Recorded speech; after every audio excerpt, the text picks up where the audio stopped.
Well, it's time for another kind of comparison video here. I've had a few requests talking about expander mandrels or gauge pins and how to choose them and who makes what. So I'm just going to kind of give a rundown of at least what I know to be some of the more common companies. And they each address it a different way, or at least most of them address it in a slightly different way. So it really gives you a lot of options to choose from. I'm going to start with what I personally use, which is the Porter Precision die. This is a die body. In fact, let me click on one here. So this is a die body that he makes. You can see it right here. And it has it's hard for me to go over his website here with the arrow, but you can see that it has a collet and then a cap. That collet, when screwed down, will hold the gauge pins. And then obviously you can thread the die into your press. The advantage with gauge pins, and one of the reasons I really like them, is just the massive amount of variance that you can buy in gauge pins. You can buy ones that are accurate to a thousandths, a half thousandths, a 10,000ths, plus or minus. There's really kind of an infinite number of gauge pin assortments that you can buy. And he does these kits here, so you can see it's about 140 bucks. This is the 40 cal one, and you can buy either the minus or plus gauge pins with it. And this gets you everything that you need to get going. And if we go back here, you'll see that there's a 6 mil, 6.5, some larger. This is for like 375 Chi-Tac, 30 cal, 7 mil, stuff like that. And these are using what I believe are just standard tool steel gauge pins, which work fine. Like there's really nothing wrong with them. But I will show you that I use these, which these are just carbide. And you can buy them here on eBay, and there are some domestic companies, but they're really expensive. The downside to buying carbide gauge pins like this is that you are typically buying them from overseas, so they're all in millimeters. So you're not going to get an exact, 284, 283.5, 283, stuff like that. No standard conventions. It's all going to be metric. And because it's carbide, they're much harder to put like a bevel on when you're using them. So I had to give them to a tool maker friend of mine that took some diamond sandpaper or something to them and put a nice bevel on them for me. No matter whether you have tool steel or carbide, whether you got these or not, I would recommend taking some diamond polish. I've done some videos on it. Where you can polish them up really bright, and it does help keep any residue and stuff like that to a minimum on them. But not everybody wants to deal with gauge pins. Gauge pins, while definitely less expensive to buy in general, you can buy tool steel gauge pins like these, relatively cheap in a lot of different sizes. Not everybody wants to deal with, okay, do I buy, a 284, a 284 minus, a 284 plus, a 283, 283 plus, 283 minus, stuff like that. You can end up with a lot of gauge pins, and that's not necessarily everybody's cup of tea. So if you want to go more conventional route, then you'd get into just an expander mandrel, and these have been around for quite a while. Sinclair, which I'm not really going to show the Sinclair one, but the Sinclair one sort of, I think, is the old standard. But 21st Century was the first, real set of expander mandrels that I ever used. And they did originally, again, in more steel, these, ranges. So you could get, this is like 240 and a half, 241, 241 and a half, 242, stuff like that. So you get these really nice adjustments, which really are all most people need. And you can get them in 22, 20, 30, 7, 6, 5, all the normal ranges. And then relatively recently, I think in the last year, I don't know, it could be a year and a half, but I think like last year-ish, they've started doing these black nitrides. And you can get these black nitride ones here in all the same calibers. And the black nitride in this case are size 2,000ths below bullet diameter. I don't remember, for some reason I thought that 21st Century was doing sets of black nitride, but maybe they're not. Let me look real quick here.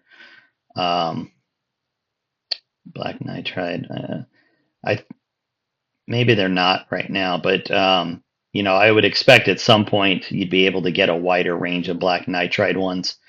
Yeah, it looks like that's it.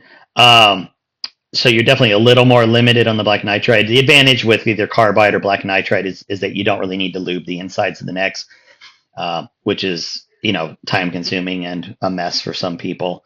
So I'm a big fan of the black nitride or titanium nitride or any of those coatings or carbide where you don't need it.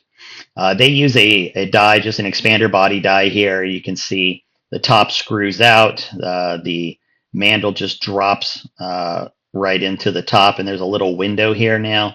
So you can choose, there's lots of different options here. You can get the windows, the non-windows, and it changes the prices. But if you want to see exactly where your brass is sizing or coming over the mandrel, these little windowed ones are really nice. So 21st Century has always been a great place to go for this stuff. They've been doing the expander game for a long time, and they know what they're doing with it. So that's a good choice. A lesser known option are these Holland carbide expander mandrels. So I believe, I'm probably going to stand corrected, but out of the major companies, I think they're the only ones doing actual carbide expander mandrels. But you only get one option, so there's 4 different calibers. However, you only get 2000s below. So similar to the 21st Century, where with the black nitride you get 2000s below. Same thing here with the carbide. The big difference, obviously, with carbide is that it's not a coating, so there's nothing to wear off. So this is an option that people like, and Hollins doesn't always, they don't do like a ton of stuff. He does a lot of like hunting classes and some scope reticle changes and stuff like that. But he did start offering these not too long ago, and I think they're a nice alternative for people that want actual carbide expander mandrels. So that is an option there. If we look at short action customs, I've never used these, and I'm not going to bother trying to explain them since I've never used them, but they do a slightly different system. But you can see that they do offer these expander mandrels. They're a longer system, and they're actually getting into a couple different styles of expander mandrels, and I don't think they're all listed here yet on their website, but I definitely know that they are trying to do some different things to incorporate the expanding process into the sizing process, as is Area 419 with their new die. So these are definitely going to be a little higher end, a little more specialized, but I don't know anybody. I can't really comment on them. I have other short action custom stuff. They don't make stuff that doesn't work, so I'm sure whatever they're offering is going to do a really good job. But it is definitely a different design, different style, and they're really good. If you give them a call and just say, "Hey, I'm thinking about this. What do you guys recommend?" They're really great on the phone and a good company to deal with. If we go over to K&M again, K&M's been in the reloading game for a long time. They have recently started doing these. I'll kind of zoom in here. You can see they've got these open die bodies again, so you can see into it, and they've got these, threaded mandrel kits. And you can buy. I mean, these come with like a lot of different options. So if I go and choose, 7 mil, and then I can get, a starter kit.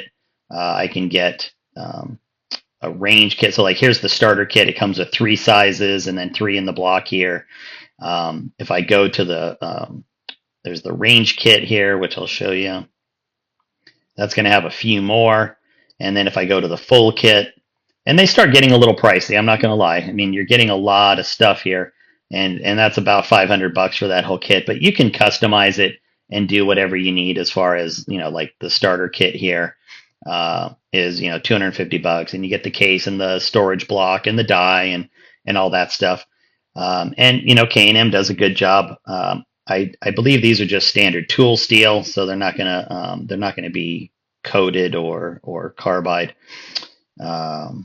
Yeah. So anyway, that's K&M, and again, they make great product, and nothing wrong with what they do there.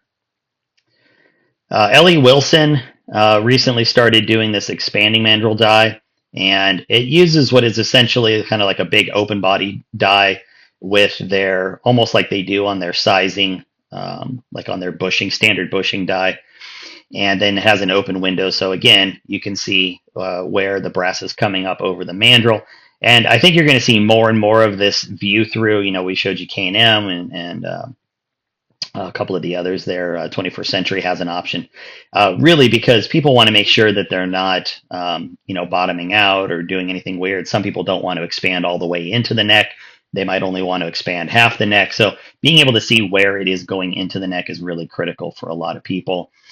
They sell the expander die here, and then you order over here, you get their mandrels separately. And their mandrels are a thread-in design, and you can see they've got a bunch of different sizes as well. They don't go into, like the 284 is basically going to be one size. Everything's one size. So you're not going to get a range of sizes, but it's going to work for a lot of people. And if you like Ellie Wilson, that's a great way to go. Really quickly, here's what I will do is go to, let's go to Brownells real quick here. And I'll go ahead and show you pop-ups. You can see here that Sinclair does do a titanium nitride coated. They also do the stainless steel, and I think, so these are their expander dies. I think they still do carbide, yeah. So you can also get the carbide over here. So again, Sinclair's been doing this for a long time. Very, again, limited on size. Each caliber is only going to be one size, as it were. So 7 mil is going to be 283 and 30 cal is 307, stuff like that. So, but you can get titanium nitride, you can get turning mandrels, expanders, stuff like that from Sinclair as well. So that is also an option. So that gives you just, kind of a good overview of at least the major companies out there. Now, there are other companies that deal with expanding in different ways. I'm not going to really get into that, whether it's buttons and things like that. This is strictly about the mandrels and the gauge pins. So I hope that helps at least give you some idea of where to look and what to look for when you are trying to expand your necks. You guys have a good one, and stay sporty like the wind.